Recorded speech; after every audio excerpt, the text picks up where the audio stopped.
Anybody else in UK that is melting of heat again? That's why I chose the snowflakes background, because it is just cooking. Anyways, as always, I forgot to put a title for the video, but what I wanted to talk today about was the difference between difference between the EMF blockers versus EMF neutralizers. I promised I will do that topic a while ago, and I completely forgot, and I know I got a lot of responses about it. Because when people are looking for protection for electromagnetic radiation for their phones or for the laptops, computers, they don't really know what to get. And so many times they hear, well, shall I get a blocker? Shall I get something that neutralizes? What is the difference? So today I just wanted to explain a little bit more on that. So first of all, what is EMF? EMF stands for electromagnetic fields, electromagnetic frequencies, and they are emitted by all the devices that we have in our households. So that's our phones and the laptops and iPads, microwaves. Some obviously have more, some less. And the closer you are to device, the more of these frequencies that you are affected by. So, when you have your phone in your hands or you typing on your laptop, you're in a very close proximity, you absorb a lot more of that. It affects you a lot more. And of course, with our children, and the important thing to remember is that the younger the child is, the more of that radiation that they absorb, because the skulls are a lot thinner. And same as for our pets. We can't control where the dogs choose to go lie down and curl. It might be next to your wife or Rita. And we know how much cats love walking up and down and on top of the laptops. And I see people posting pictures all the time. And yes, it's cute, but it's really, really damaging to their health. So that's where basically EMF comes from. And of course, you get the natural electromagnetic fields, frequencies, which are non-man-made. That's come from the thunderstorms, from lightning, and the man-made ones. That's the ones that I've just spoken about. So what can you do? A lot of my clients, some of them are highly sensitive to EMF. And the thing is, actually, if you found yourself also recently feeling fatigued, you experience headaches, insomnia, or even just disturbed sleep, you're more anxious, frustrated, it could easily be that you are affected by EMF. Because just think how much time we all spend behind our laptops and on our phones. It's constant all the time. And at school with children, it's also, all the classes, in my son's classroom, they don't really use pen and paper anymore. Everything is done on an iPad. Of course, he's got his protection on that. So when it comes to protection, you get two types. You get EMF blockers, and you also get EMF neutralizers. Now, EMF blockers, I'm not saying this is good, this is bad. It's a personal choice, but I thought I'll just put it out there so you've got more information and make a most informative decision. What the EMF blockers do is, as it says, it blocks. So sometimes you may find that you don't have a reception, you don't have a signal, which isn't great if you are trying to work on your phone or on your laptop. At the end of the day, we still need our gadgets. We can't get away from it.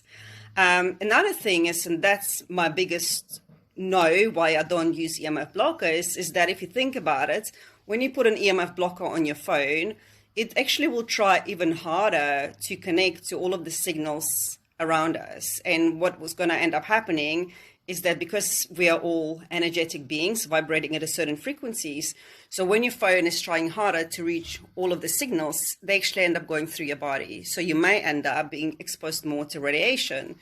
But I know there's some great scientists who are also very outspoken about EMF radiation and taking all the precautions. They actually build themselves Faraday cages and they sleep in them. And maybe for sleeping it's great, but I think, for normal people who work, who have a life to live, that might be extreme. That's my personal view. Now, with EMF neutralizers, what they do, instead of blocking the EMF, they harmonize and they offset the harmful frequencies of electromagnetic radiation. So, for example, the phone I'm holding in my hands, filming this, I have an EMF neutralizer, so I know that there is nothing that's being absorbed into my body from the electromagnetic frequencies that my phone emits. Now, how many protection things that you actually need for each gadget, that really depends on the size of it. So for my phone, I just use one EMF shield, and I'll show you what it is, because I know there's quite a few out there. I mean, I use and I recommend EMF shields, and it just looks like this. So I have it on my phone. I have 2 on my laptop. Obviously on my kids' iPads, on all their phones, we have it everywhere, and a Wi-Fi router. If you've got boosters, Wi-Fi boosters, smart meters, anything like that, I strongly recommend you stick it on, especially if you've got pets.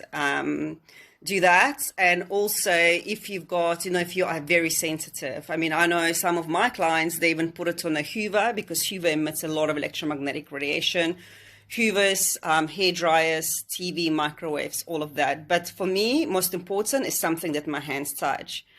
Now, another protection I also always use in my house is the earthing card, because that doesn't just neutralize frequencies of your device, but also, let's say, if you live in a flat, if you live in a city and you have neighbors who have Wi-Fi boosters that's blasting this electromagnetic frequencies, then it may also affect your sleep. And actually, I had a client who was, still is, super healthy, exercises, eats organic, he got EMF shields, he's meditates, but still he was struggling to sleep.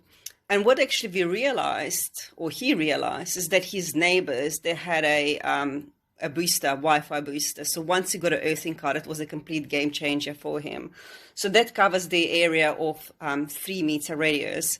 And it's also incredible when you fly. I mean, I just got back from Moscow and I had it on me during my flight. I also use it on my food, on my glass of water, on my bread. I literally just wave it for 30 seconds and it modifies the frequencies, any frequencies. But the frequencies that are not harmonious with our bodies, it will just neutralize them. And the frequencies, one of the frequencies that isn't good for us, and in fact it actually destroys our immune system pretty much, are the frequencies of electromagnetic radiation. So that's the difference. One blocks and may potentially actually expose you to more radiation, and another one is just modifies the frequencies, that neutralizes them, and so that it does not affect our health. And I also have, a lot of people saying to me, well, I'm just going to switch the phone off or put it on a flight mode, which, please, by the way, if you don't do that yet, please do that. And especially if you've got children, tell them to put it on a flight mode. And they also say they switch their Wi-Fi, the router off at night. And it's all great things, but, it's like basically having a hammer where you smash your hand for 16 hours a day, and then for 8 hours you stop. Your hand is still going to hurt. And it's exactly the same thing. It's obviously better than nothing, but do you consider getting something, okay? Whether it's EMF shields or the earthing card or something, something, whatever resonates with you. But if you have children and animals, do you think of them? And of course, if you've got any questions, please feel free to ask. Have a lovely day. Bye for now.